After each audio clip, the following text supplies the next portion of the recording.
He threw for 78 touchdowns and 18 interceptions. No, I believe it. He had some statistically he had some good years.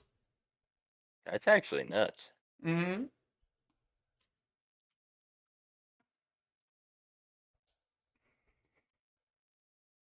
Hey, Georgia won one football game when he threw the ball over 30 times. So I mean, he definitely was not good.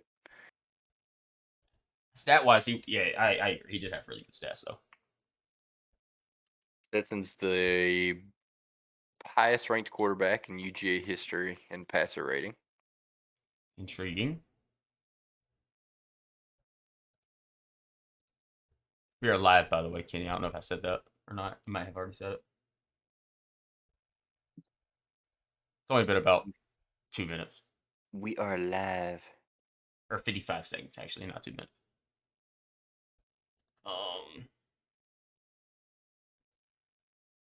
He's the greatest UGA quarterback of all time.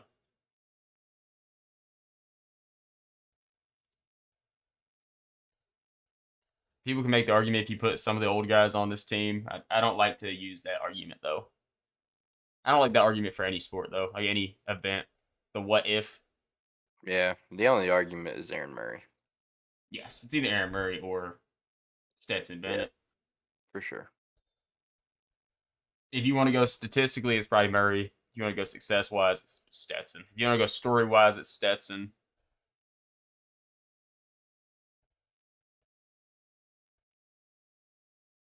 Where did Stetson almost transfer to? Didn't he almost go to Kent State? Like after he left JUCO? Louisiana Lafayette. That's where it was. I remember he almost went somewhere, and then like something told him like, "Hey, you wanted to play at Georgia your whole life. You're from here. This is what you wanted to do. You're gonna go back." I think he said he was about to transfer to Lafayette, and Kirby called him. Hey, they offered scholarship. Yeah, they offered it. That's right. They offered him a scholarship. Kirby called him and offered him. He was about to leave for Louisiana Lafayette. Because he had offers coming out of high school. But he walked on to Georgia because he wanted to play, and they never offered him. I'm looking at some stuff here. I mean, really and truthfully, Jake, Stetson and Aaron Murray are identical in every stat other than playing time.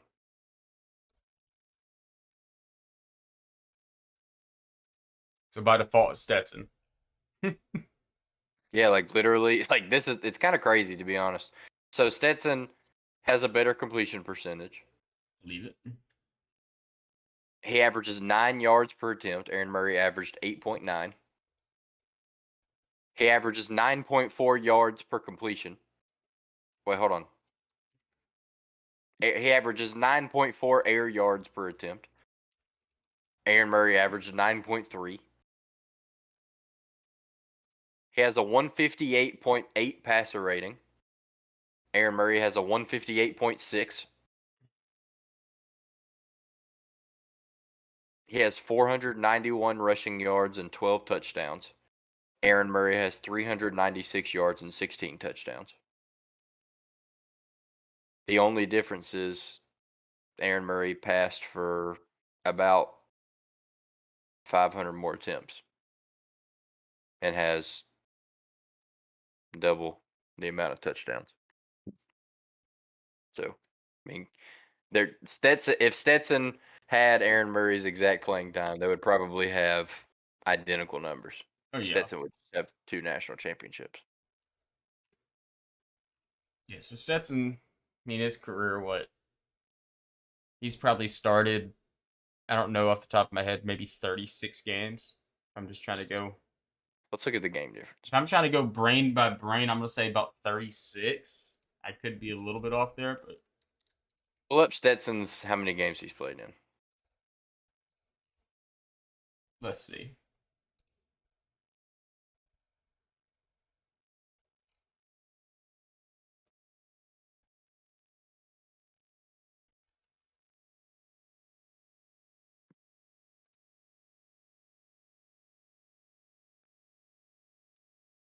I said 36. I'm trying to.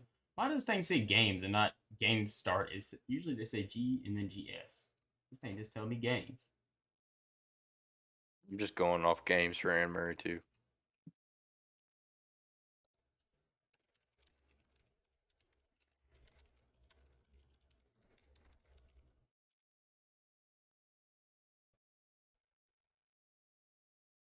I'm trying to go off starts for Stetson though, because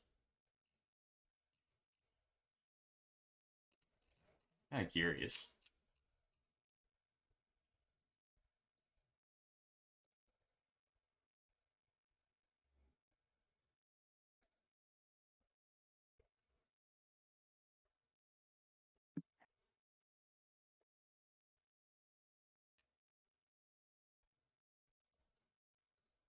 You never think it'd be so hard to find a game started stat. Mm-hmm.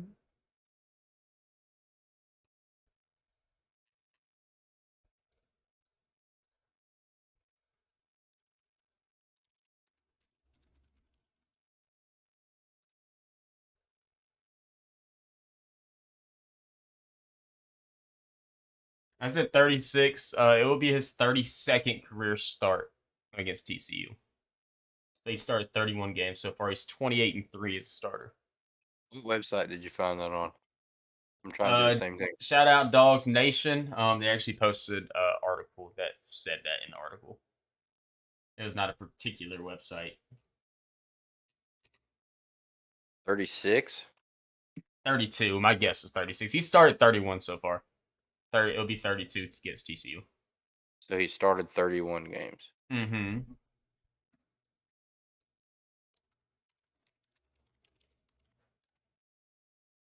Aaron Murray. He played in 52.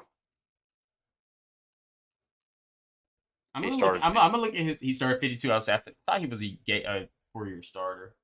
He started 51. 51. Okay.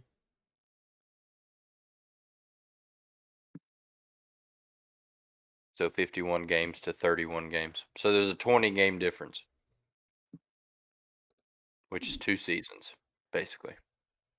What a game he did not start. Curious. Season and a half. All right, he played in 52 career games, but his record is 51 total games. I Hmm. assume that means he started 51. Yeah, you would think so. It's weird though. Huh. Mm. 'Cause in 2010, um, his freshman year, his first game he played in, maybe that's the one he didn't start. Let's see.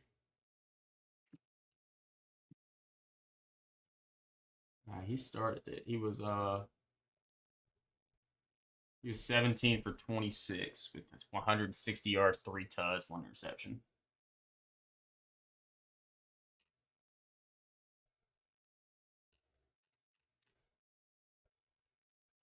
So he played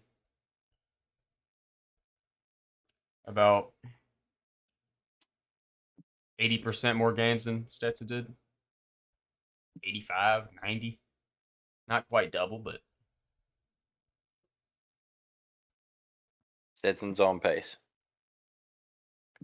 Give him another year. give that man another year.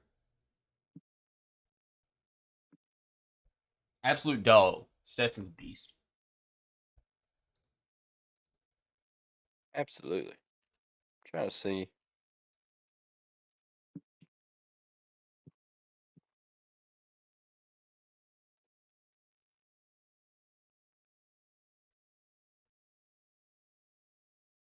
Call me crazy, but does he not have another year of eligibility?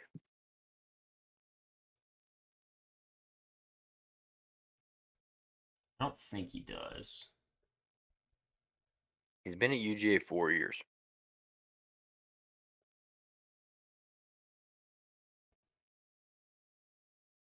Madison just said in chat, Jake is Stetson. I am him. Retweet. I am him.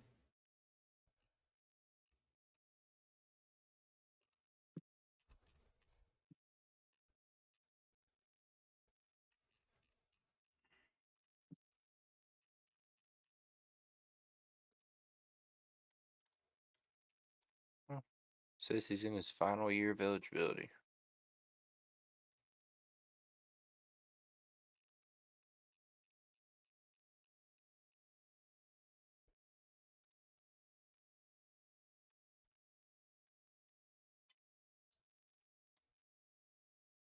I have some pretty bold takes I'm going to say on this podcast and let you know. I love bold takes personally. I've got one too. Well, it's not really a bold take. I don't know. You consider it Mine's bold. kind of bold. Yes, you could say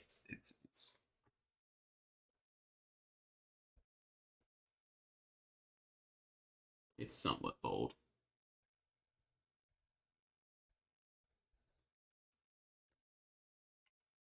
Oh yeah, Curious to see what it is. the guy that we're talking about from TCU is Amari DiMercado. Oh, You were right on the number when you said his number earlier. I think you said 3 or something three. like that. Yeah. Yeah. But Kendre Miller is their normal guy. He rushed for 1,400 yards and 17 touchdowns this year. But he's Yeah. questionable right now. Dog. Yeah, to be fair, he was kind of going crazy too before he got hurt. Yeah. He had what eight carries for 57 yards, belong of 14. So you could tell he was toting that thing pretty consistently. Yeah, I have one take that I've been toting this take for about 6 or 7 weeks now. And I feel like it was a hot take 6 or 7 weeks ago, but now it's not. So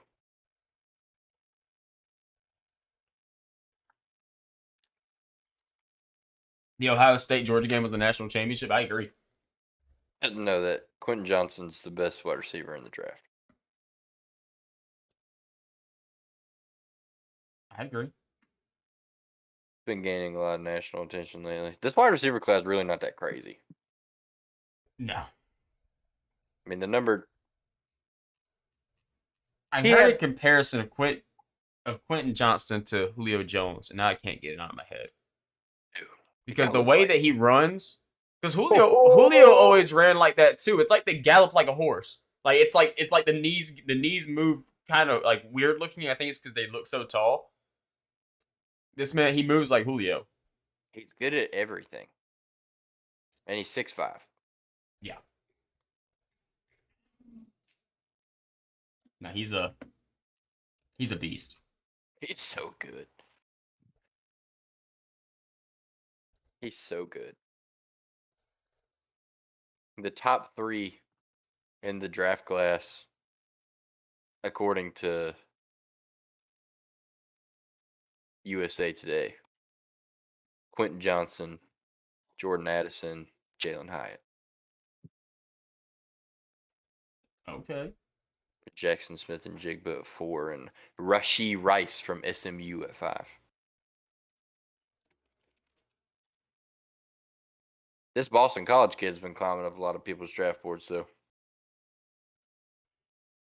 What's his name? Zay Flowers. Hmm. He's been flying up people's draft boards. I don't know how true this is, but I'm reading something right now that says Jalen Hyatt runs a 4.29. Leave it, that boy fast. He is fast. He is very fast. It's his whole game. Mm-hmm. Deep guy. Burners. Say Quentin Johnston, he runs a 4.4, which is insane at 6'5", 215. Incredible.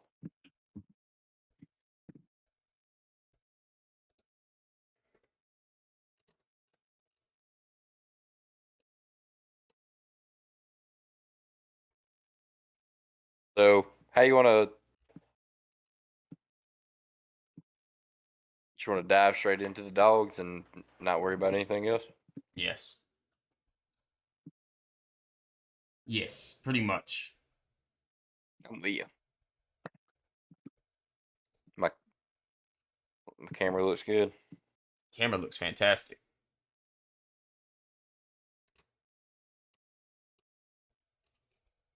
Shut up, Mark Schlabach.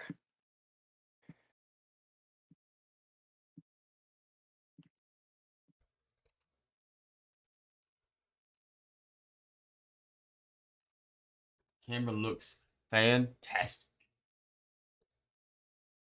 I am ready when you are, my good sir, by the way.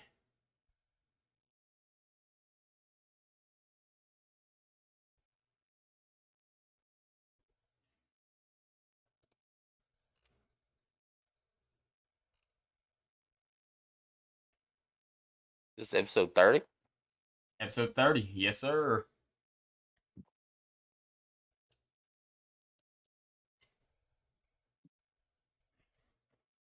It is, it is. I'm ready. All right, I'll give you a countdown. We'll hit that live button. In All right. three, two, one. We are live. Welcome back, everyone, to episode 30 of the Peach State Tailgate Sports Podcast. I am Kenny Cochran, joined as always by my co-host, Mr. Jake Hugh. Hey, yo. After a dang near month sabbatical, we are back. The podcast is rolling, the dogs are rolling, and boy, do we have some exciting things to talk about. Before we get started, I want to say thank you all so much for all the support. I know it's been a while since our last episode.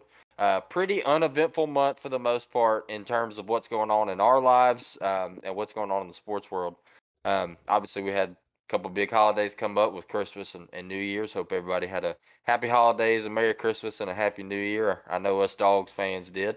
But for your Georgia Bulldogs that are going to be pretty much the main and only topic of conversation this episode, we had a month off from playing games. Certainly not a month off of football and football practice from what we were doing. Last episode, Jake, we talked about the SEC championship. Obviously, we broke that down and talked about what happened, what we expected, and kind of the outcome from that against that LSU team. And mentioned that we had a big matchup coming up against Ohio State, second time in school history, something we are really excited about. And spoiler alert, it did not disappoint. It was a ton of fun, man. Before we get too far into things, I do want to mention, I don't want to go too far into details of everything, 'cause it's still kind of, bleak right now, but just pray for DeMar Hamlin. I would feel wrong if we did not at least mention that, to start off this sports podcast. So, keep that man in your prayers. I'm sure most of you around the sports world probably knows what's going on with that. And I want to go ahead and get out the way before we really get rolling into too much stuff. Um, Sure. That was super well said. I'm glad you mentioned it. And yeah, for sure, everybody's thoughts and prayers with DeMar Hamlin and his family. And terrible, terrible situation. And obviously, everyone's hoping for the best. And we're sitting back and awaiting some positive news. yes, for sure. But yeah, going back to the Georgia Bulldogs, man. Whew, talk about a game that we were so excited for. We had to take a month off. But yeah, you said it well, Kenny, to get the podcast started. Yeah, we had some work schedule stuff, holidays, all that fun stuff. But the good thing is the dogs did not miss us, and we're right back in rhythm with these Georgia Bulldogs. And we didn't get to talk about the Ohio State game, too much, because I think when we did our last podcast, we were breaking down the SEC championship game against LSU, and I think we might have mentioned a little bit, but at that moment, we did not really know that we were going to take so much time off, so we were probably. I didn't go back and listen to it, but we are probably like, oh yeah, we'll just talk about this next week. And there wasn't a next week or a next week or a week after that. So now we're back, a couple weeks later. And yeah, man, this is one of those games that, you walk into game day, a week ahead of time, you're like, yeah, we're about to roll, man. We're the dogs. And then, things start inching a little closer and things go how they go, and you're kind of like, okay, we do have a really legit football game coming up. And then the day hits and it's, New Year's Eve, and you're so excited. But also that nerve starts to creep in. You see how crazy that TCU Michigan game was, a game that we'll probably talk about, a little bit later on in this podcast. And then you're like, damn, it is time for kickoff. And it came. It might not have been, the most amazing game if you're like a fan of either one of the teams. Like if we're talking about like the aspect of just going into the game confident all throughout. But damn, for a sports fan, you cannot ask for a better football game. Really, in both instances, for both both the Peach Bowl and the what was the bowl game called for TCU Michigan? I'm sorry, the Fiesta Bowl. So both those games really, really, really were awesome games. It was a great New Year's Eve, man. A lot of good football was played. It's really something that we haven't had in the past, right? I mean, you think back years ago to that Rose Bowl matchup with Georgia and Oklahoma, which still in my book is the number one college football playoff game of all time. Um, but if you're going to rank 2 and 3, it happened this past weekend. Definitely. We haven't seen too many close matchups in the playoff. I know in recent years we've had some stuff like Cincinnati getting in there, and then we've had a couple Notre Dame sklounces in the past where they've come in and got killed by the Clemsons and Alabamas of the world. And but this year, man, it was different. I think TCU making it in was something that a lot of people wanted to see, and a lot of people were hating on it. I will say because they did lose that Big 12 championship. And obviously, Jake, the prophet here, called it like it was and predicted it beforehand. But really, I think something that fans need to think about is when you're talking about teams and where they stand as far as making the playoffs and where they are beforehand, an undefeated team or a one-loss team that makes their conference championship game, in my opinion, should not be punished for playing in that conference championship game. When you have a team sitting on the sidelines that doesn't make a conference championship game, make it in over a team that lost in their conference championship game as an undefeated team or even a one-loss team. I think it's something that it may. I don't want to say take away from what that team did the entire season, but for a team to be so competitive and so good all year long and then not make the college football playoff because they lost their championship game, I think is a super unfair thing. So to any of you TCU criticizers out there, it was a big week for them because they went out there and flat proved you wrong against Michigan. Yeah, man, and I was one of the people, you can ask Kenny. I was sending messages in our group chat, before the game even started, and I was saying, yeah, I think Michigan's. I don't think TCU is going to be able to compete, and I said the reason behind that is because I do not think that they will be able to stop Michigan from doing what Michigan wants to do. And if you ever watch Michigan play football, I'd also mention this. Michigan's offense reminds me a lot of an early on Kirby Smart era offense, where you dominate the run game, you pass when you have to, and you let your quarterback be more of a game manager than a big play quarterback. And TCU did a fantastic job at forcing that exact thing to happen in this game. They limited Donovan Edwards a ton in this game. I know he had that one long carry in the first quarter that got them all the way to the goal line. But outside of that, man, they were pretty much on that guy's neck. And they really, really forced JJ McCarthy to really step up and make some plays. And I know JJ McCarthy did make some mistakes, some pretty crucial mistakes, you must say, with two pick sixes. But man, I was pretty impressed with what the guy did. I mean, he was running for his life back there, and he was still making plays. So dude, it was a lot of good quarterback play we got to watch, a lot of good football. Maybe maybe not the most clean football because if I'm looking at things, I'm gonna look at this Michigan game and TCU game as a game where both teams played pretty sloppy. Michigan more so in the first half, and then TCU letting them back in the second half. Where if you look at the Georgia Ohio State game, man, damn near perfect football on both sides of the field throughout the game. Georgia probably had a little bit more mistakes than what Ohio State did. Ohio State seemed like they played damn near a perfect game of football, and we just happened to come out on top. So it was awesome to see. You're absolutely right. And one thing I will say about Ohio State, and I know we're going to dive into it here, is that all year long we've seen Georgia beat teams in just about every aspect imaginable. You talk about running the football, throwing the football defensively. We've been miles ahead of every opponent in pretty much every statistic you could think of. But one thing that Georgia has been way above others is coaching, game plan, preparation. You can always rely on this team to be prepared and ready to go every single week, regardless of who you're going to play.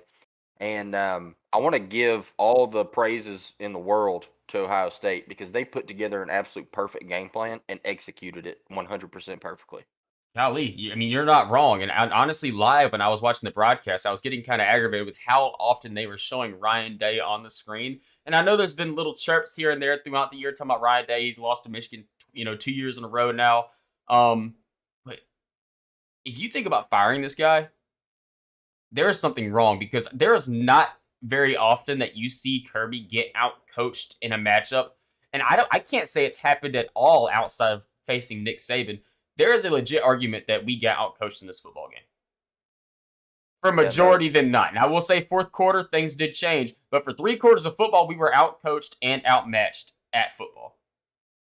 yeah, I mean, in pretty much every aspect possible. I mean, just look at the box score in this game and see how things shook up. I mean, a 7-7 matchup in the first quarter, 21-17 in the second quarter. That third quarter, man, coming out of the half, Georgia got the ball, and it felt like, okay, time to march down the field, punch the ball in, get this game back right, take the lead, and kind of roll out. And that didn't happen. I mean, OSU put up 10 unanswered in the third quarter, and Georgia was forced to come back in the fourth, and luckily we're able to pull it out. Stetson was clutch as ever, man. Came out there and played the quarter of a lifetime. But no, you're absolutely right, Jake. I mean, you know, the funny thing about matchups throughout this year is that obviously we're Georgia fans and we're homers, and every single game we can find something to dog the other team about. We love to hate on LSU, we love to hate on Tennessee, we love to hate on Ohio State, even though we've only played them once. And then you come into this game, and it's like we were struggling to find things to talk bad about. Yeah. And even post game, we're still at that point. It's not very often that you will see me and Kenny enter a post game conversation talking highly about another team. Sometimes we might do it with lower end teams that give Georgia more of a fight than what we thought. But with another upper echelon team, you face them and you kind of expect a competition. I would guarantee that majority of Dog fans did not expect to see what we saw on Saturday with this Ohio State team. They were a really, really tough thing, and I'm with you, man. I love to talk trash. There will be no trash talked on this podcast because all the way until that legit, all the way till the clock hit zero, we were stressing about this game. Yeah, I mean it was an all timer for sure. Yeah, it was amazing, man. Would you want to start a deep dive on this and then maybe touch TCU Michigan a little bit and then, kind of jump into a little preview action for next Yeah, week? I think we go TCU Michigan after Georgia Ohio State because that's going to carry us into the TCU matchup. Beautiful. Beautiful. I like it. Um, yeah, sure. I'll kick us off. We'll talk about Ohio State, man. Let's talk about what they did and what really gave us fits. We talk all the time about this UGA defense and what we've been able to do in the secondary. Top safety tandem in the country, arguably top corner tandem in the country as well with Kamari Lassiter and Keely Ringo. Um, in a matchup against Ohio State that loves to throw the football, it really came down to a couple things. And the couple things that it came down to are how are we going to game plan against their stars, and how are we going to try and limit them the best that we can. If I'm going to give a critique on this Georgia defense headed into this game, I felt like we paid, and this might sound completely crazy coming out of my mouth, I think we paid too much attention to Marvin Harrison. Um, there seems to be a recurring theme in college football every single year that you watch it, and it's trying to limit a team's big players. In college football, it really doesn't matter that much because we've seen it happen with terrible teams and great quarterbacks, or terrible teams and great running backs or receivers, or whatever you say about it. Great players win football games. Great players keep football games competitive. And I don't care who you are, what kind of defense you are, what you're trying to do. When you're up against generational talent on either side of the football, you have to beat them with your team. You can't stress about beating them individually. There's not a corner in the country that's going to match up with Marvin Harrison in college football and limit him man to man. It's just not going to happen. Sorry to say it, but I don't care who you are. You're not going to be able to do it. To limit him to 5 receptions is good enough. But headed into this game, man, one thing I noticed was Ohio State. I don't know if this is CJ Stroud. I don't know if this was the offensive scheme. I don't know what they were doing. But one thing that was very, very consistent is that anytime Georgia played any type of cover two, cover three, any type of zone coverage, Ohio State was ready for it.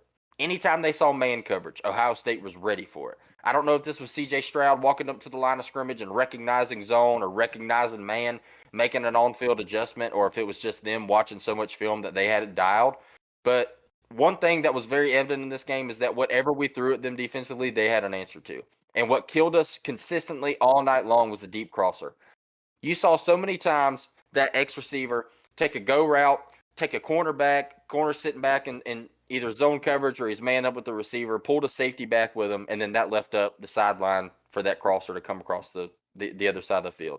When you have a crosser coming across the middle of the field, guys, that's behind the second level, behind the linebackers in that kind of gray area between linebacker and safety help, you're really relying on that corner that's tailing him cross field. And if you don't know, a football field is 50 some odd yards wide. It's hard to stay on a guy like glue for 50 yards running full speed.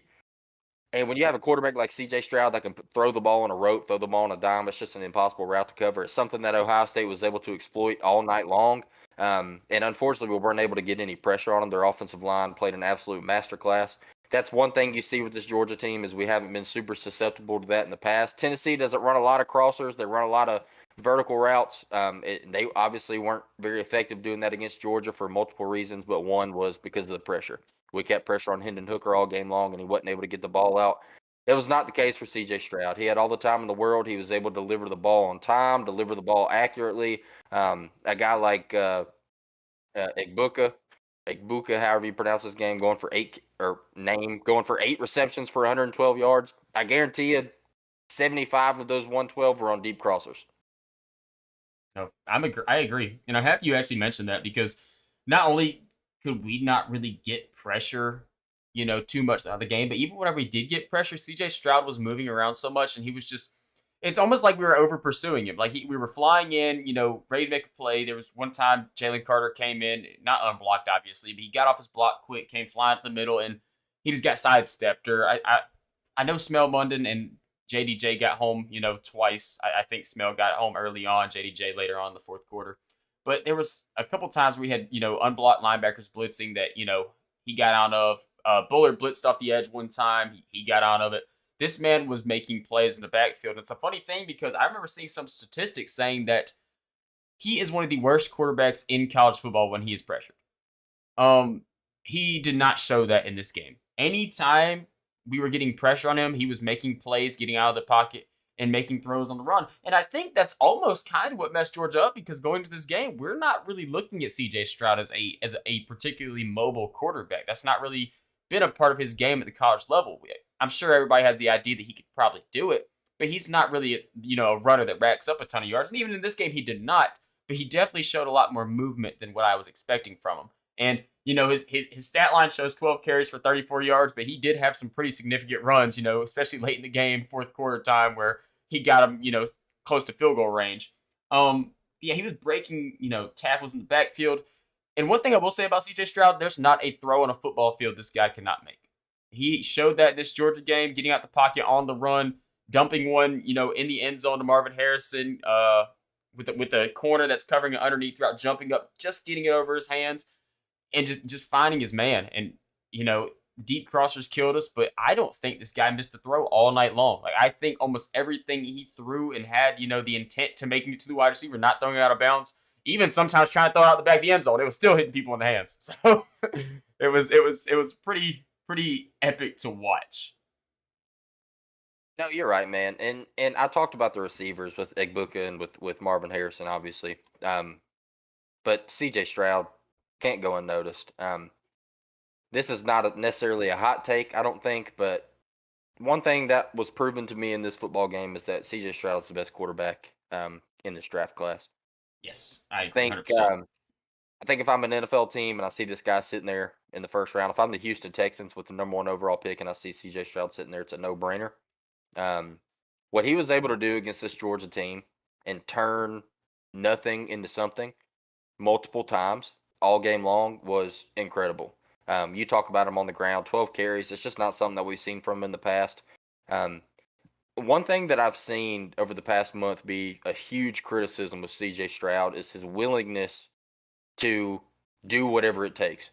People talked about Dwayne Haskins, people talked about JT Barrett, people talked about Justin Fields, and how when it came down to it, they were ready to put their life on the line to win a football game. And a lot of people were criticizing CJ Stroud, saying that he wasn't doing that. And it's actually something that I'm not going to say was unwarranted because when you watch the film, it almost seemed like it. Yeah, there was times where he probably could have got out of the pocket, probably could have got downfield, used his legs a little bit more, and he didn't. And it costed his team several times. Um, but I think that says more about CJ Stroud as a person than it does anything else because I think he was able to recognize that in this month off that he had to prepare for this Georgia game. And when it came down to it, man, he was there and he did it all game long. This dude absolutely did whatever it took to win this football game. And to me, there's no one else I'd rather have if I'm an NFL team. I agree. I think that he has clearly made that jump. I know Bryce Young went out and put up 5 tuds on Kansas State. they also had damn near everybody playing in that game besides their transfers. I want to say they had no holdouts for the NFL draft. So congratulations, Nick Saban. I hope you're proud of yourself. I know you came out there was talking about that. I had no holdouts for my bowl game. Well, most teams did, Nick, and I know with your old age, you're starting to become more annoying and you're starting to have to flex all this stupid stuff that nobody cares about. But, congratulations. We didn't have any holdouts either, by the way, for our bowl game. But ours was a little bit more meaningful. Yeah, hope you enjoyed watching us play. Hey, they got the And same day as us. They got New Year's Eve, baby. Let's go. let's go. And this is no like I'm not hating on Bryce Young at all. Bryce Young is obviously a generational talent, and Yeah, if stud too. the Houston Texans were to take him at one, there's not going to be any criticism from me. See, I mean, Bryce Young is absolutely incredible. Just what I was able to see from C.J. Stroud, man, this dude he's different. Yeah, I agree. There's not a wrong pick between Stroud and Young, in my opinion, but just this game right here, seeing what you can do against the Georgia defense. And Bryce has had success against the probably a better Georgia defense, honestly, in the past. But just seeing the way that he was able to manage himself in the pocket, moving around, doing all that fun stuff. It's a hard comparison to make, I will say, but you bring size and stature into things as well. I know NFL teams do look at that type of stuff for sure. He definitely has more of the NFL quarterback build than Bryce does. And this game showed me that the instincts, if they are, different, they're definitely not far off. Because one thing I've always praised Bryce Young is his instincts on the football field, in the pocket, being comfortable, having the ability. And CJ Stroud damn near looked exactly the same. So The only thing keeping me from saying that C.J. Stroud is the best quarterback in the country is this young fella out there in Southern California. or this guy that's playing quarterback at the University of Georgia. Ooh, baby. Oh, I would talk about Ohio State's defense, but honestly, I think most of our offensive problems were more us kicking ourselves in the butt than anything else. I don't think that they did anything particular on defense that made or broke this game. I think it was more just our offense stuttering. So is there anything you want to mention on the defensive side of things? Do you want to start hitting this Georgia offense? Um, Not too much I want to say on the defensive side of things. I will say I was really impressed with their pass rush. I thought their defensive line did a really, really good job of getting pressure with 4 men. Yeah. Anytime you get pressure with your down lineman is that's what's going to help you win football games. And with a Mm-hmm. Big Ten defense, specifically in Ohio State defense, that's not something that we really expected. And props to them, man, they did it. The offensive line for us, all things considered, played pretty solid, but we really, really were noticing that pass rush as the game went on, and it's something that we had to account for. But you're right, Jake. I mean, offensively for us, we had a really, really efficient game. I mean, we averaged more yards per completion than Ohio State. We averaged more yards per attempt rushing the ball than Ohio State. It was really shooting ourselves in the foot, not taking advantage of our opportunities, and don't want to don't want to write off anything in this game, but I will say we left 6 points on the board with 2 missed field goals as well. Yes, we did. So let's bring us to the offensive side of things. I'll kind of get us kicked off right here a little bit, just kind of going over the beginning of the game, what we saw throughout. From the start, I will say this: Georgia started this game like a pissing competition. Oh, y'all think y'all can throw the ball over the field and do all this crazy stuff? Let us come out here and intentionally change our game plan without y'all even showing us we can stop what we normally do.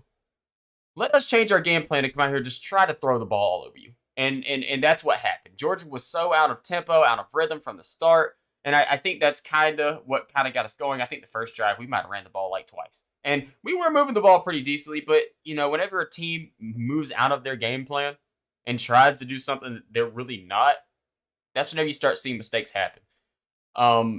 And from the start, that's what I saw personally. I mean, we have guys like Kenny Mack, Dejon Edwards, Kendall Milton, all big-time running backs. Why are we not at least trying to tote that ball a couple times? I know that first drive kind of stalled out a little bit. I want to say the first drive was the Stetson. Was that the Stetson read option that he kept and went 5 yards in the backfield for some reason? I think that was the first drive of the game. Yeah, bad read. Didn't give it to Kenny. Yeah, bad read. Lost 3 yards on that play. Then, J-Pod comes out, guy that is usually, nails, consistent as ever. Doesn't get talked about enough, honestly, among Georgia fans. A legend at the University of Georgia. Comes out and misses a 47-yard field goal. Okay, nerves are there. We get it. Still a tied football game. Next drive, we get rolling a little bit. Get a little touchdown action going on. We start driving the ball down the field. Kenny Mack gets a little screen pass on the outside, got pulling guards, and he gets a little 25-yard touchdown. Then things start going kind of upside down. We get another touchdown. Things are tied up, Well, things are actually tied up 7-7 at that point. Ohio State comes back, scores. This is where things start getting really, really interesting for Georgia. This is where Stetson Bennett throws the interception. And I've watched film on this, and I will say this: stupid play design. Yeah. Why in the world you have the potential of somebody coming on the edge unblocked, and you have your pulling left guard trying to make it all the way across the line to pick up that block? Obviously, he doesn't get there in time. So the edge rusher, he has a little bit of a delay, but now he's behind Stetson, and Stetson senses it. You can tell by the way he throws the ball. He senses somebody's behind him. He knows it, and he tries to quick release it to Kenny Mack on a wheel route. I kind of watched the replay a little bit. Kenny Mack did kind of make like a little move on the inside of the DB, and then kind of broke back out to his wheel route. And I think Stetson was thinking that maybe he was going to stay inside the DB, and it was just a total mess. And Stetson throws it right to an Ohio State defender. I think people were kind of they were kind of thinking that Stetson just made a bad read, where I think it was more just he was trying to rush to get the ball out, and it was a bad read. It was a stupid play, but he was just trying to make a play, and things happen, right? Obviously things start rolling. Guys have big games. We go through. We already talked about how the score was. We came back from a big deficit. Key guys for me that I want to mention: Arian Smith. I have became a Arian Smith super fan in this game, not only from the plays that he made, but just seeing how he is as a wide receiver. I know that sounds stupid, but I'm trying to put it into words, man. The way that he runs and the way that he moves at the wide receiver position looks elite to me. This looks like a guy, if he can come in fully healthy, dude, this guy has all the talent in the world. He can run by anybody. There's not somebody that can cover him. We're talking about, split and cover two, finding the open spot in the field. Talking about a complete burner route where he does a little fake and everybody's saying, oh, the DB slipped. No, that DB got knocked out of his shoes on that route. Even if he didn't slip and fall to the ground, he's still beat by 7 yards. Like, there's no doubt about it. Wide open down the field. Arian Smith was a spotlight. And then we're going to talk about our boy AD. AD is the best receiver we've seen at UGA since AJ Green. Maybe not talent-wise. George Pickens is more talented. But when it's all said and done, AD Mitchell has another year, fellas. And he is going to be back ready to roll. When it's all said and done, he will be the best Georgia receiver since AJ Green, statistically. There's no doubt. He's going to come back next year. He's going to put up insane stats because Stetson is starting to show, and he showed it last year when AD was healthy. AD is his guy out wide. He loves throwing the ball to AD. Getting him on the field is huge. And one thing I want to mention with this Georgia team that I think a lot of people were doubting and not thinking about, Mr. Reliable was, barely playing in this game. Ladd McConkey is a huge part of this offense. He might not be your, super big play type guy, but he has always been Mr. Reliable the past 2 years at UGA. And him, not really seeing the field much. He's dealing with a little bit of an injury issue. I'm happy to see that he did play and did show up. But, man, having him back, if he can get healthy for this Monday, for this national championship game on Monday, that is going to be a big, big, big deal for this University of Georgia football team. But, wide receivers outside of that, man, Marcus Rosemy, Jack Saint, he ran one route across the middle. And I was having George Pickens flashbacks. This dude looked like he just found the fountain of athleticism out there. This guy was moving. I was like, holy cow, is this a MRJ? This guy was going. Don Blaylock, to me, Don Blaylock is Jermaine Burton. And it's funny because whenever Jermaine Burton transferred, everybody was making it such a big deal, like we just lost wide receiver number one. The way they move on a football field and the way they play reminds me pretty much the same thing. Like, I think that he is just as talented as Jermaine Burton. I could ramble on all day long. Obviously, I said the run game was not that big of a part.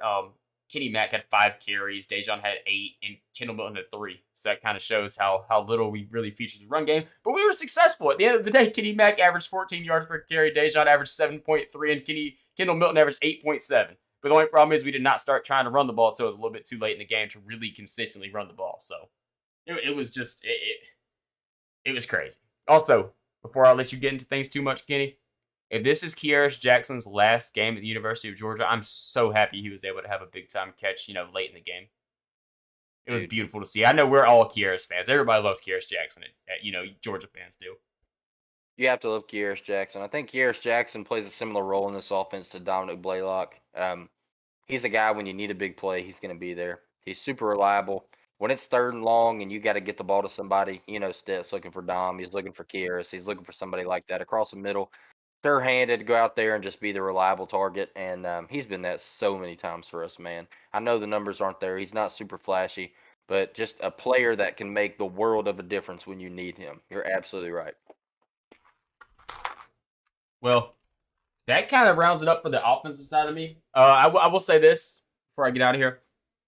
Stetson Bennett might have played the greatest quarter of football among a quarterback in college football playoff history. I don't know. I don't have the stats in front of me. I'll be honest with you. But when you're down that big and you come out and go 10 for 12 with 190 yards and 2 touchdowns in a quarter of football in the fourth quarter to make a comeback and beat a team to go to a national championship, it's hard to find a quarter better than that. No, you're not going to see any argument from me there. And I don't have the stats in front of me either, but it's hard to imagine somebody else doing that. That was a good game in one quarter. Yes, exactly. So, no, I mean, you covered it really well on the offensive side of the ball. The only thing I was going to hit on is that we ran the ball super effectively, but, couldn't really get into a rhythm early on in the game. And like you mentioned, unfortunately, it was just too late to do it. And I think that may be something that we see change a little bit heading into this national championship matchup. If you see, I wore this hat for a reason, boys. Oh yeah, run the damn ball. And I we know Todd Monken. Todd Monken is a personality, right? Todd Monken's a guy that's not scared to go out there and say some stuff. I almost feel like Todd Monken wanted to flex. Had to. Todd Monken wanted to go out there and he wanted to drop some flashy plays. He wanted to show out how his high dynamic passing game can show out Ohio State's high dynamic passing game. For the most part, it did. We came out there, we won this football game. But if Georgia was to run their normal game plan, this game is still close, but we don't never get down to the deficit that we were at, in my opinion. No, I Um, agree with you. Obviously Stetson's interception was, kind of untimely with, how it happened, and all of a sudden now we're down by 2 possessions, and it's kind of hard to claw back whenever you can't really stop a team on the defensive side of the ball. But man, we just got to get back to normal. You got to start running normal offense, and like you said, I'm sure things are going to change. I'm sure they're going to look at this week, and I'm talking all this trash when we just scored 42 points on offense.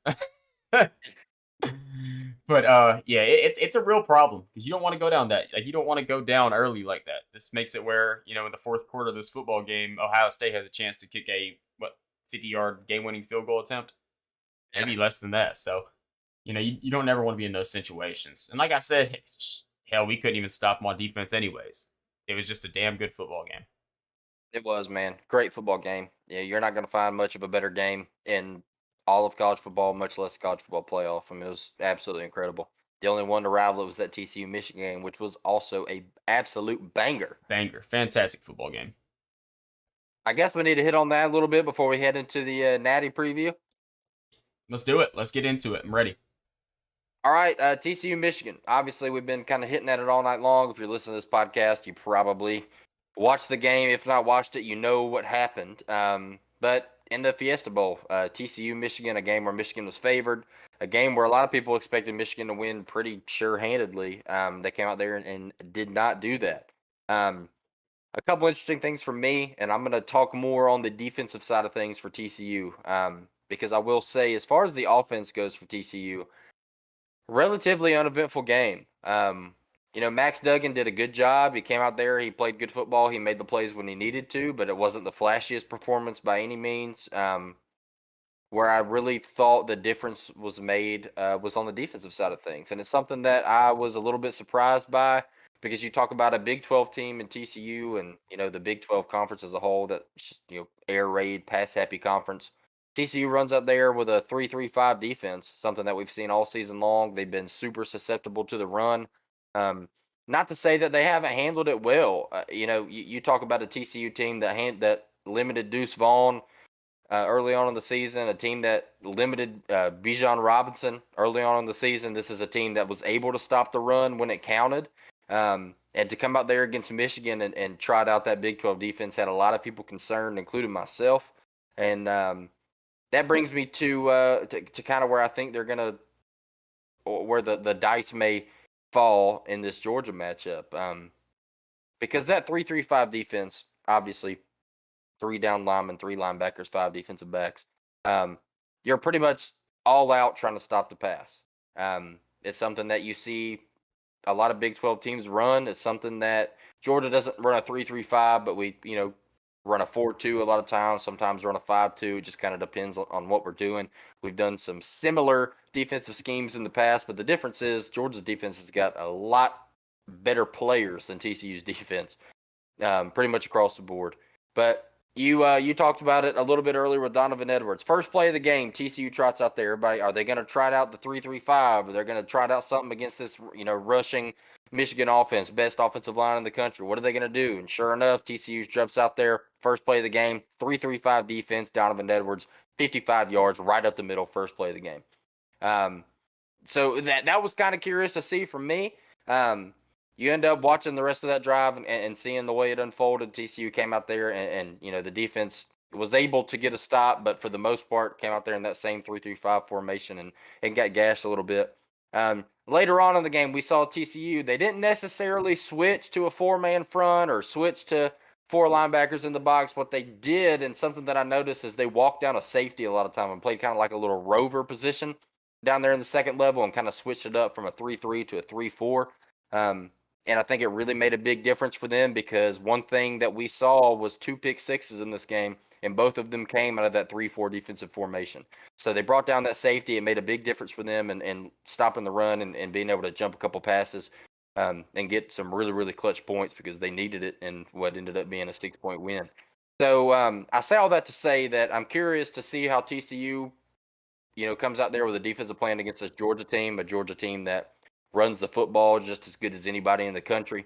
You talk about a backfield with Kenny Mack and Kendall Milton and Dejon Edwards and even Stetson Bennett that can run the football, extremely well. I don't think that TCU is going to rely as much on that 3-3-5 defense as they did in the past this season, but who knows? Like, they may come out there and surprise you like they did against Michigan. So that's something to watch for me. I think TCU tries to walk down that safety like they did in the past game and put one more player in the box and throw Georgia off a little bit. But even then, man, I don't know if having six guys in the box or seven guys in the box is still going to be enough to stop this Georgia rushing attack. And you talk about it with Stetson Bennett. We've seen him do it plenty of times in the past, and there's no reason for me to expect him to do anything different in this game.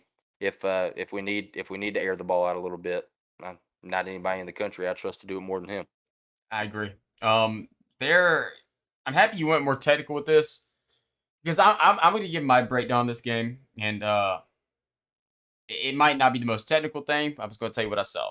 Just so you know, I didn't really get to catch too much of this game live. I actually just watched this game today, before the podcast started, so got to see all the plays. It's pretty fresh in my mind. Um, yeah, you mentioned it, man.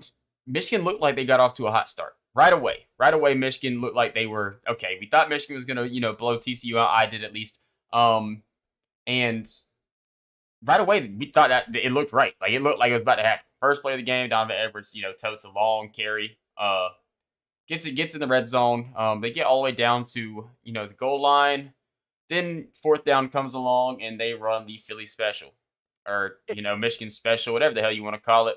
TCU was all over it, man. It was a play designed for JJ McCarthy to catch the ball. He was the only guy that was eligible to catch the ball on that side of the field. Obviously, you have a receiver throwing the ball. He's not going to turn back around and read the field. So whenever JJ McCarthy's covered, he's trying to make a move, and it didn't work out. So that happens first drive. Then all of a sudden you come out, throw a pick six. I do want to give old Bud Clark a shout out. Safety from TCU. I was really impressed with the game he put together. He was all over that route and completely jumped it, snatched the ball, ran it all the way home. And then later on, Michigan finds a guy deep, absolute beater. He falls, butt hits right before the damn goal line. First play, they fumble, ball is in TCU's hands. TCU entered half with a 21-6 lead and all the momentum in the world. At this point, they should not allow Michigan back in this game. But let me tell you, Michigan had a sloppy first half. TCU had a sloppy second half, and that's exactly what got Michigan back in this game. This is going to be a bold take. This is the one I was talking about earlier. Max Duggan was the fourth best quarterback to play a meaningful game this weekend, in my humble opinion. I know JJ McCarthy 2 pick sixes. That is pretty, pretty untiming and a bad thing to do for sure. But without JJ McCarthy doing what he was doing for this football team, this is a blowout. This man was doing everything he could. He was running for his life in the backfield. He was running the ball. He was making throws on the run. He was making plays. And honestly, Max Duggan, I was not super impressed. He got Quentin Johnson, one of the best wide receivers in college football. Got him wide open, absolute burner, down the sideline. Things happen. 76-yard touchdown, I will say. Yeah.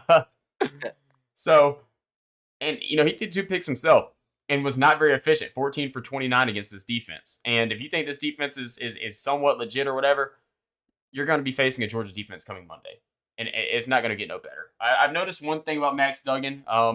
A lot of TCU's plays are ran, obviously in shotgun. Most teams like to do that a lot. In shotgun, play action to a running back or handoff to a running back, depending on whatever it is. And it's a drop, it's a read. Read's not there. He's running. I will say he does like to stick in the pocket a lot, but he still does not have much head movement. It's still a lot of staring down a guy, waiting for that route to open up. He's a tough guy to sack. It's really, really tough to get to him and get him down in the pocket because he likes to sit so close to the line of scrimmage. He is very, very. He gives himself the ability to find space in the middle of the offensive line. So it kind of makes you think to stop this guy, you have to get some type of interior pressure to kind of keep him from being able to step up in the pocket. And whenever we have a guy like Jalen Carter in the middle of the field, that might be kind of tough for him to do. So I think that is one thing that Georgia should have an advantage with. I know we're not talking about that preview yet, so I'm kind of trying to get that out of my head. But we'll get to that a little bit later. But one thing I was impressed with TCU though is I do like their abilities to run the ball. I think they ran the ball very, very effectively in this game. Kendre Miller, guy 1,400 yards a season, like 17 touchdowns, has a lot of TCU single season records as a running back. He went down in this game, but before he got hurt, he was running that thing. And Amari DeMarcado, I'm sorry, messed my pronunciation up. A little bit of a wild last name right there. Absolute tank came in, and it was not much of a step down. He was also toting the damn rock. So, I think they ran the ball very, very effectively. But on the defensive side of things, man, I think you're right. I think they did a pretty good job at stopping the run after, that first drive with Donovan Everson, the long carry. But come on. We're talking about 45 points right here under J.J. McCarthy's belt. And this is a guy that a lot of people are looking at as more of a game manager quarterback than anything else. That really did not have much help in the run game. So that intrigues me a whole lot. And I think that is a very interesting thing to keep an eye on going ahead. One thing I'll say about JJ McCarthy is I don't know if I've ever seen a quarterback in the history of football, college or NFL, throw a tighter spiral than this dude. Oh my lord. I would love to see an RPM count on his football. When he throws that sucker, dude, it is buzzing. I mean, he can spin that thing, dude. It's ridiculous. Yeah. And I just thought that was super crazy to see. You go back and watch the tape, man. It's nuts to see the ball come out of his hands. But no, I agree with you. I don't think that's a hot take about Max Duggan. I really don't. You look at the quarterbacks and how they played this week, and obviously everybody's going to talk about the 2 pick sixes with JJ McCarthy. But I mean, he was more efficient. He was more productive. He ran the football on the ground. He got the ball out, and got it done outside the pocket. He was able to keep Michigan in a game that they probably shouldn't have been in after seeing what happened in that first half. And Mm-hmm. so I agree with you there, Jake. I really do. And you're right, dude. I mean, this TCU team, one thing that I think TCU has been very good at, and this is maybe me giving a little preview into my Georgia talk heading into the Natty, is TCU has been very, very opportunistic this entire year. They've done a really, really good job at limiting penalties. They've done a really good job of playing efficient football. Max Duggan has thrown, I want to say, like 5 interceptions all year, which is crazy. Yeah, low number. Um, they don't fumble. They just play really, really good, high quality football. And, that's a testament to the team, to the players, of course, but I think it's really a testament to this coaching staff. I mean, you talk about Sonny Dykes, dude. I mean, this is a guy that a lot of people have been sleeping on for years. And to come in here to this TCU team and change the culture and change the way this team carries themselves, the way that he has, cannot go unnoticed. I mean, all the props in the world to this guy. What he's been able to do with this football team is just incredible. So amazing coach there. Um, But you're right. I think what this really comes down to is TCU's ability to run the football. Um, so without diving too much into a TCU Georgia preview, I'm gonna leave it at that. Okay. Okay, I like that. I'm happy you can agree with me on the JJ McCarthy thing. Um, yeah, Max Duggan's a guy. I'm not going to take that away from him. We've seen this is game 14, and we have seen 13 games of him being an absolute dog, and he still is an absolute dog. He was still an absolute dog in this Michigan game. There's one thing about Max Duggan: he's not sliding. He's going to take the hits, and he's going to do what he got to do to get the extra yards. That's we all know that. This man was crying after the loss to Kansas State, thinking they weren't going to make the college football playoff. So I'm happy they did make it. I think everybody in college football is a fan of Max Duggan. But man, I just it's just an intriguing thing for me, man. He can make throws. This is a guy that has the ability to make almost any throw on the football field. I think it's more of just an aspect of tightening things up a little bit.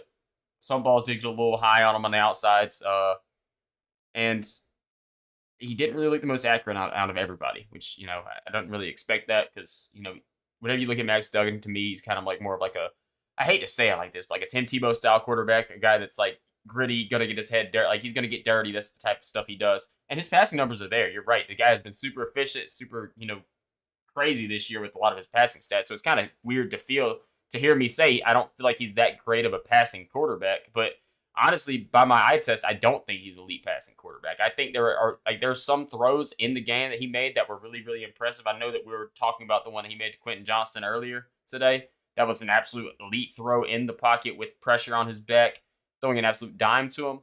But there was a couple times, man, they wide open routes. There's a lot of things that they take advantage of, and whenever the balls get really, really contested, it did seem like he was letting throws kind of sail on him a little bit.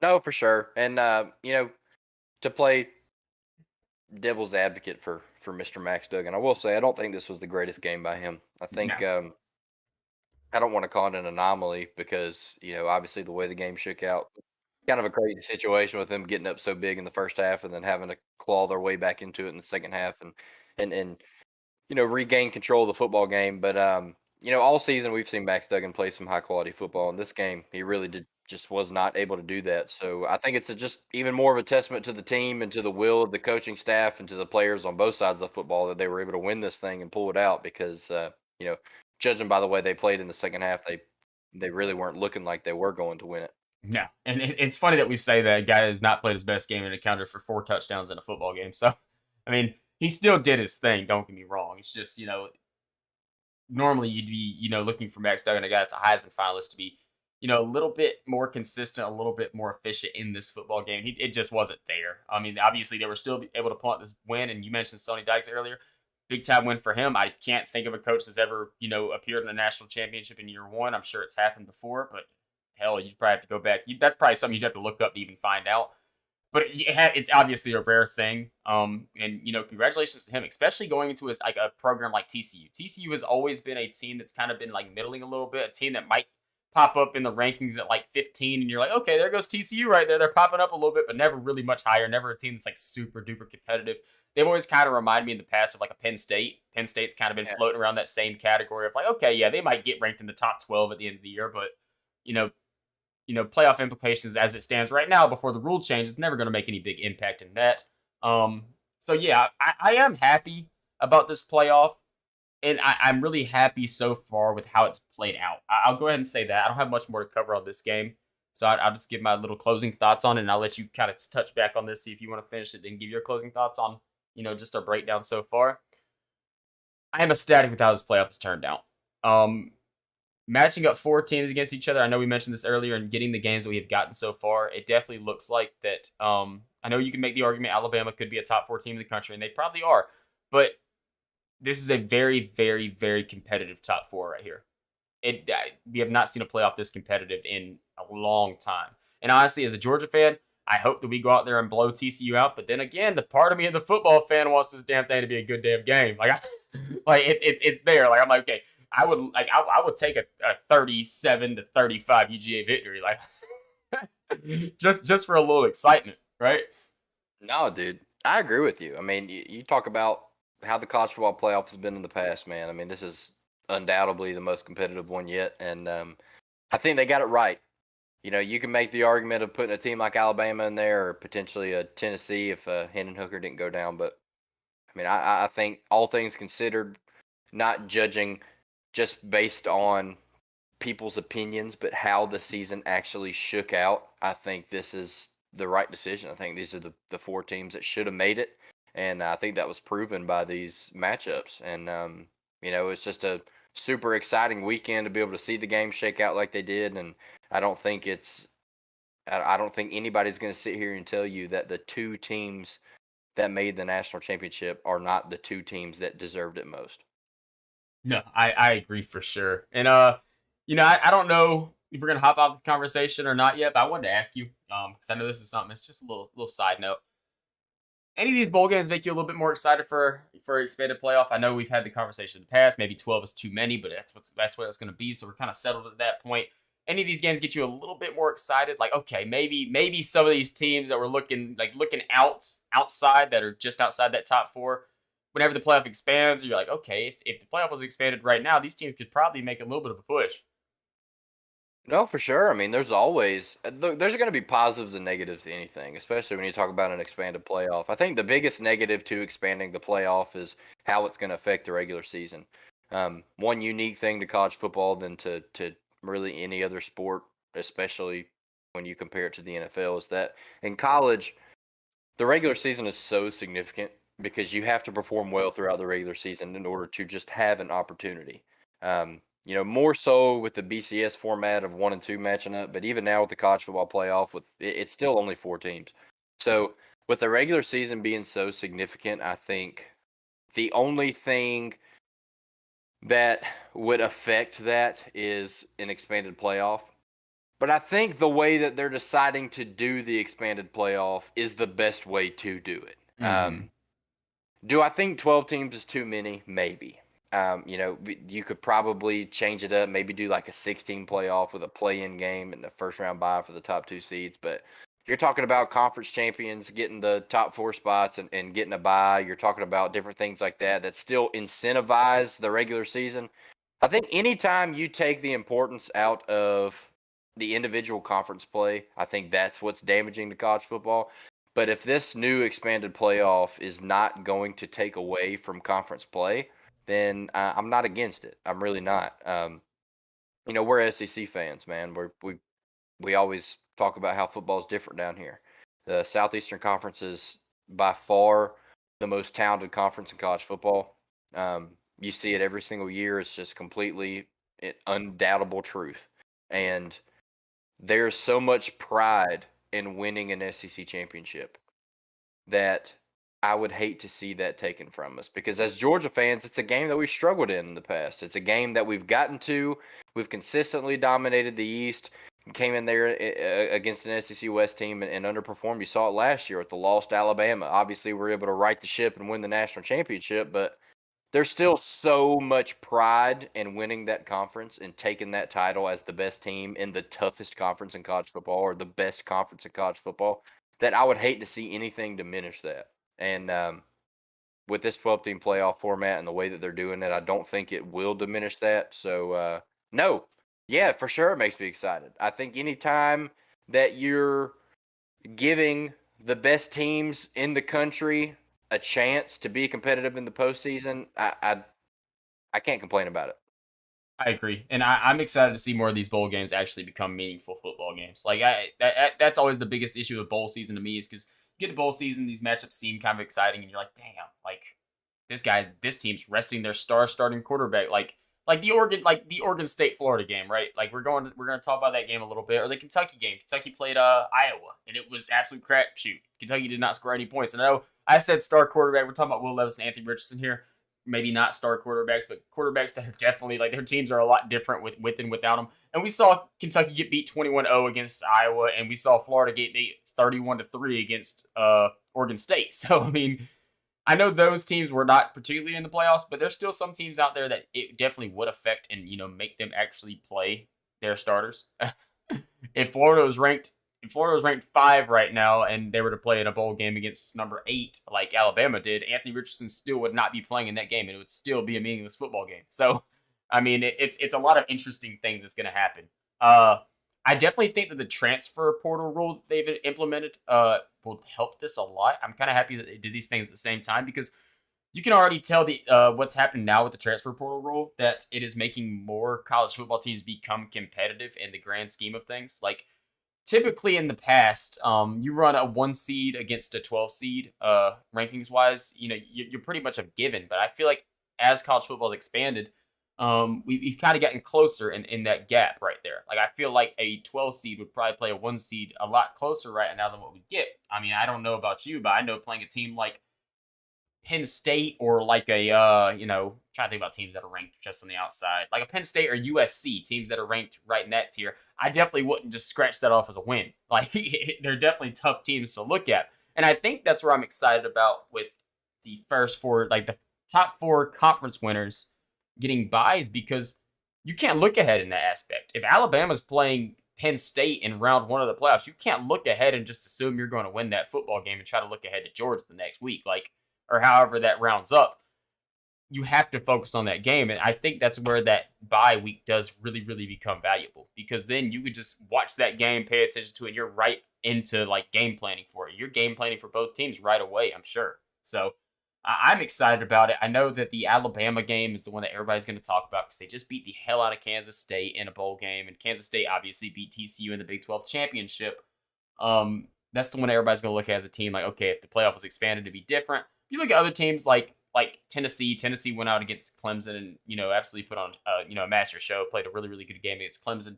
Quarterback looked great in that game. And then the Penn State Utah game, man, that was an exciting one to me. I really enjoyed watching that one. I know Cam Rising went down sadly, got hurt, but Penn State looked really impressive, man. Sean Clifford going out with a bang at Penn State, man. Been there for 12 years, so happy to see that. No, I mean, you can overthink it as much as you want to, but at the end of the day, we're football fans and we want to see good football. And all the college Exactly. football playoff is going to do is give us more good football to watch. So, I mean, if you want to hate on it, hate on it. But I'm going to sit back, drink me a ice cold Bush Light, and enjoy some good football. And I'm gonna say this: it sucks right now because we are a team that won our conference and went undefeated in the regular season. But within these next 5 years, we are going to have a letdown game. I'm going to go ahead and tell you now, whether it be against South Carolina, Missouri, one of these teams, they're gonna catch us slipping one of these weeks. And whenever that playoff is expanded to 12 teams, you feel a lot more comfortable about that happening to you. For sure. There's nothing worse than in college football. You lose a week 2 game against some trash team just slipping up a little bit, and now all of a sudden you're like, man, our season's over. Like we're sitting here like we don't know if we're gonna make the playoff. There's nothing we can do now unless like teams start to lose and force us in like Ohio State did.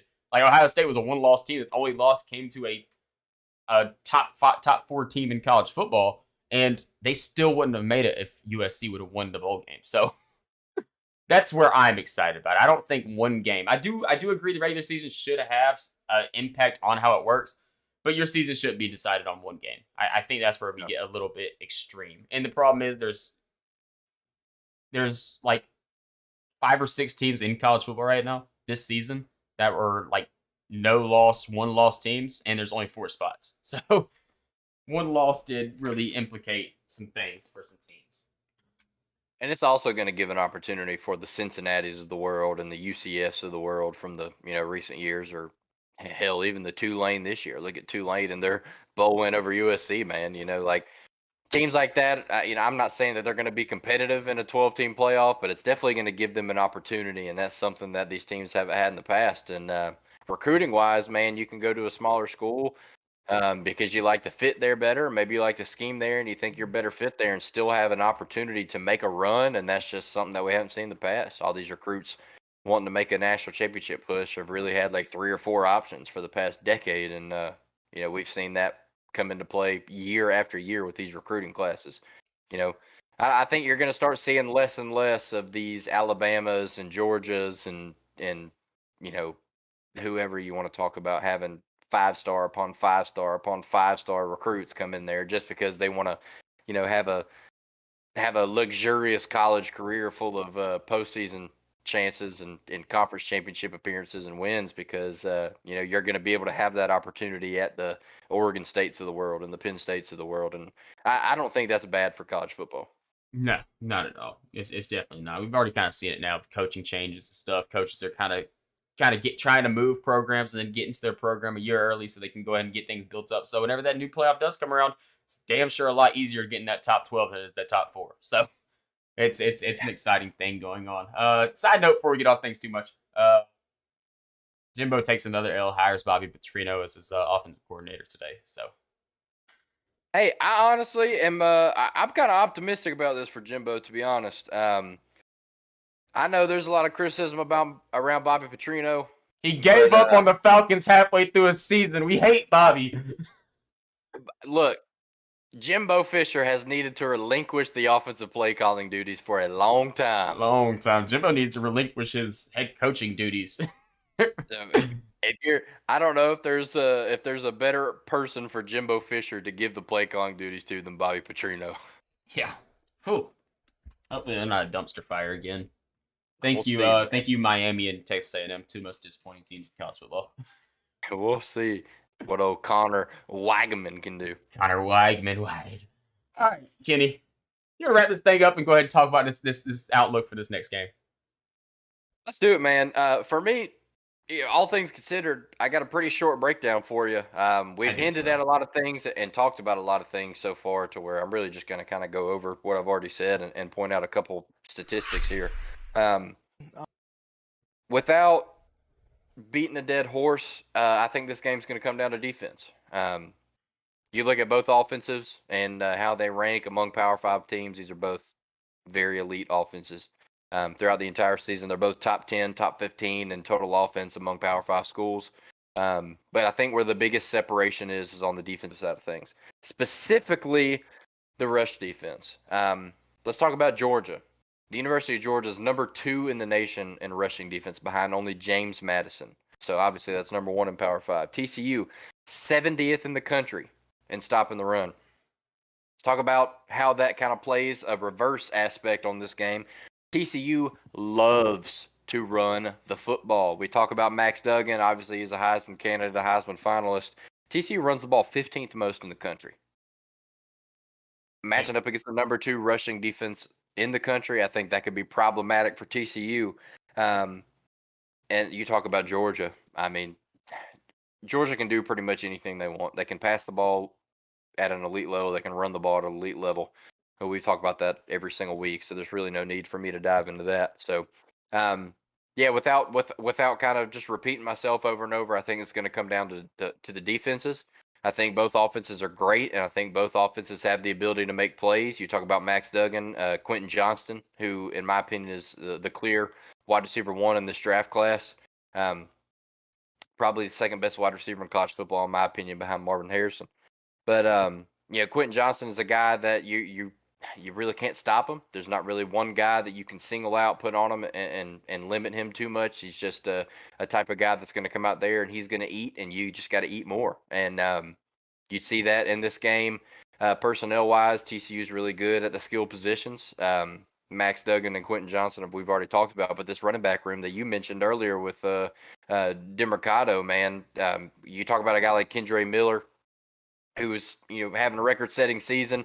Unfortunately, goes down with an injury. I'm not sure what his status for this game is going to be, but I would assume he's going to do just about everything he can to get out there and suit up. But I think they're good either way. It's kind of like a Blake Corum, Donovan Edwards type situation where they're going to be able to run the football regardless, and it's really going to come down to how this Georgia defense can stop the run. And with them being the second-ranked rushing defense in the nation, I feel pretty good about it. So. Yeah, to me, it's going to be a defensive showing. Which defense comes out to play, which defense takes advantage of their opportunities better. The only advantage I would give TCU in this game is, they're incredibly opportunistic. Something that I've already said, but they're top 10 in the nation in turnover margin. They're super well coached. They play really disciplined football. It's not really a team that you can afford to come out there and make many mistakes against. Just ask Michigan. Yeah. I'm 100% with you on this. And I have no doubt in my mind Georgia can score points on TCU. That is the No. that is the thing that Georgia fans should be least worried about is us having the ability to score points. I'm going to tell you the second least thing we should worry about is stopping the run. There's been questions with this Georgia defense in the past 2 weeks against Ohio State and LSU. We've given up down near 80 points. we still are not allowing teams to run on us. That's not No. something that happens. Georgia, over the past 2 or 3 seasons, has not allowed anybody to run on us. I don't see that changing now. We are definitely more susceptible to the pass game, but football as a whole is becoming more of a passing game. So that's just nature. So um, I don't think that TCU is really going to be able to move the ball on the ground on us. I will say this: seeing how CJ Stroud was having the ability to move around and kind of get some rushing yards does make me a little bit intrigued because if Stroud's going to do it, I know Max Duggan's going to be trying to do the same thing. He's a better runner than what Stroud is, so I'm definitely curious to see how Georgia can match up against that. Um, on paper, everything lines up for Georgia. The only thing Georgia does not do is technically we don't score as many points as TCU does per game, but we do have more offensive yards. We allow 100 less offensive yards on defense, so we're better all the way around than what TCU is. My one worry about this game is that it becomes a shootout. We Something happens and we somehow cannot stop their offense, just like we saw with the Ohio State game. And at any level of football, a shootout becomes anybody can win. It's if a game turns into a shootout, you can never project who's going to win that football game. It's a tough thing to see. Now, if we come out there and we get rolling on offense quick and we get some points up, we get momentum in our hands, unlike Michigan, I think you should have a pretty good shot because I really do think TCU was kind of playing above their heads and Michigan was really low in that first half. And then in the second half, things kind of came back to reality a little bit and Michigan really did storm back. I think if you don't allow TCU to get up to that high lead like Michigan does, we should be in really good shape in this game. Because as much as I like Max Duggan, I don't know if he's going to be the type of guy to match up against the Georgia defense and just absolutely make them come back and win a game like CJ Stroud is. Um, I mentioned it a little bit off air, and I'll go ahead and say it now. I have a couple bold predictions for this game, and I feel really good about them. Number one, I'm going to say that Brock Bowers is going to have the game of a lifetime in this national championship. This is a game or a player that a lot of people were looking at that Ohio State game thinking, where's he at? Where's he at? I know he ended up 4 catches for 70 some odd yards or 60 some odd yards, whatever it was, ended up having a great game. But for the most part, it just seemed like we weren't really targeting him or making him as big of a as big of a part of a game plan as we should have. You talk about pound for pound best football player in the country. Um, One thing that I see with this TCU team, man, they love to leave the middle of the field wide open. Yeah. Wide open.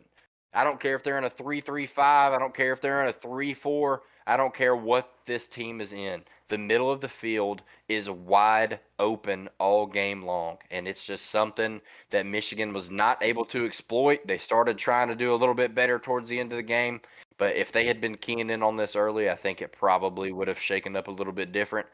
In this Georgia team, man, and Stetson's ability to get the ball out quick and get the ball in space to his playmakers, you see Brock Bowers take a little slip route out in the middle of the field, a little 7 yard turnaround, 8 yard turnaround, or just send him on a little streak right across the middle of the field. I think Brock Bowers is going to have a field day on this TCU defense.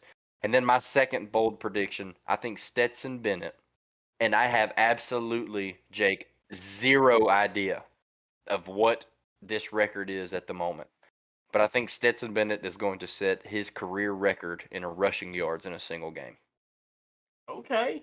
Okay, I like that. I would assume his price somewhere around 60. I think he's had a couple pretty long carries. I No like clue. that. I like that a lot. And I'm happy you actually brought up those things right there because I have one I was going to mention. And the one I was going to mention is Lad McConkey is going to go over 100 yards in this game. He was quiet, Ooh. hurt with the injury. Last game, obviously, he was not on the field majority of the game. But when this offense is rolling, Lad McConkey is the silent killer. He's the guy at the end of the game. You go check the box score, and this guy has 5 catches for 87 yards. You're like, what the hell? Like, like that's what this guy was out there doing. Like, he is definitely the silent assassin of this Georgia team, and I think it's going to come out and show in this game. I think he's going to be back. He's going to be ready to roll. Obviously, I hope we still see my boy Arian on the field a good bit. I love my boy Arian. Get him out wide. Get some things moving. Also, one thing I want to get out of this before we really get out of here and start, getting ready for the game. We need Darnell back. Yeah, we do. It came to my mind. It's not the same with having Oscar Delp out there making those pulling blocks and stuff. I watched some of the tape, rewinded a couple things. He does not quite do it like Darnell does. No, uh, we did not.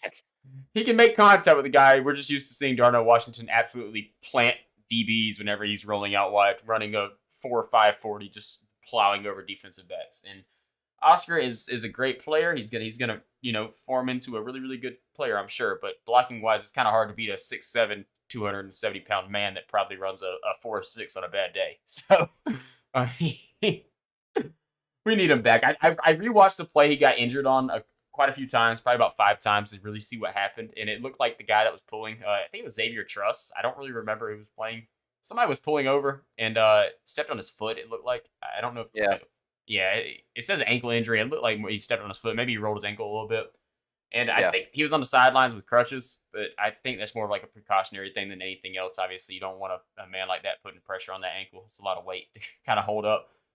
And he is listed as questionable right now, so he's not. We still have some optimism of seeing him play, but he is a big player on this team, and I think that's kind of what messed up Georgia's game plan against Ohio State a little bit. Like you have a guy like Darnell Washington, he's a guy that can somewhat draw attention away from Brock Bauer in the middle, and whenever he's not playing, and you have a freshman with Oscar Delp who's obviously not proven, he's not going to draw nearly as much attention as your 6'7" tight end running across the middle as well with Brock Bowers. So you know but we need Darnell back on the field right here because he's another guy that has the potential to put together a good game. We've seen it happen this year where if teams are kind of locking up Brock Bowers, Darnell will quietly put together a 4 catch 50-yard game on you.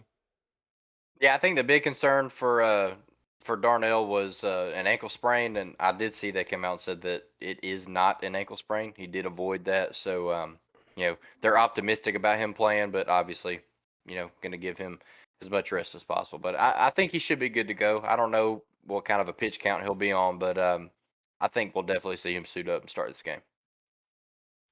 Yeah, and going back to Lad McConkey a little bit, I know he's hurt.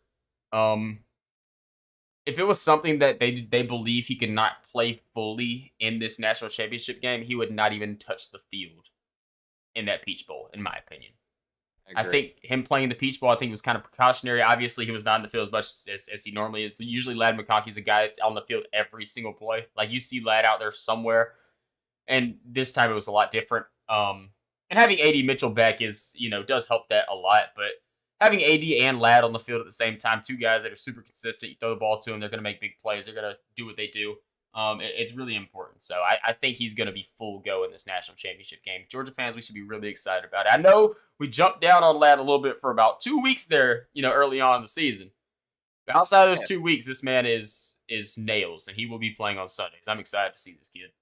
His girlfriend broke up with him. He's going through a tough time, but he's back. He's back. We have Mr. Consistency back. Throwing the damn ball 5 yards down the field. Somehow he's going to get 20 off of it. I don't know who the hell he beats. And then he's going to break ankles. You're like, damn, Vlad McConkey's breaking ankles? Let's go. It's a good day for Georgia fans. Love Lad. That boy is an absolute dog. I feel so bad for Lad, too. And I it's very stereotypical because you look at Lad McConkey, like, oh, yeah, this guy's not athletic. Then he breaks somebody's ankles on the field. You're like, oh my God, Lad McConkey did that. Like, no, he's kind of been doing that at Georgia. It's just you don't really expect it from him. He got that Gunnar Oslesky treatment. He does. He does for real. It's a real thing, man. I'm excited. I'm really excited. I hope next time we jump on this podcast, we're doing one episode of this week. That's gonna be give y'all a preview, a little look back, all that fun stuff in one episode. I'm excited next week when we hop on. I'm hoping for 2 episodes next week. We got some stuff to cover. We kind of want to transition. We want to do a kind of transition phase from college football national championship stuff into some other stuff. We have some NFL stuff to talk about. Some Braves offseason news that we are surely going to get to because we have not covered any moves that have happened. We have had some big ones that I'm sure me and Kenny are going to have a lot of fun discussing.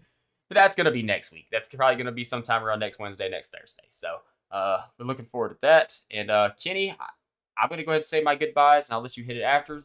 Thank you guys so much. Is that the last thing you want to touch on? Yeah, man, that's it for me. Beautiful. Thank you guys so much. Check out social media, Peach State Pod on Twitter. YouTube side of things, you can check us out on Peach State Tailgate on Spotify and Apple Podcasts. If you listen to us on the podcast, check us out on YouTube. You see our faces. We got new webcams, new lights, new everything for Christmas. And that's it for me. Happy New Year. That's it, man. Thank you guys so much for listening. Be sure to check us out on everything like Jake just mentioned, and we'll see you next week. And go Dogs.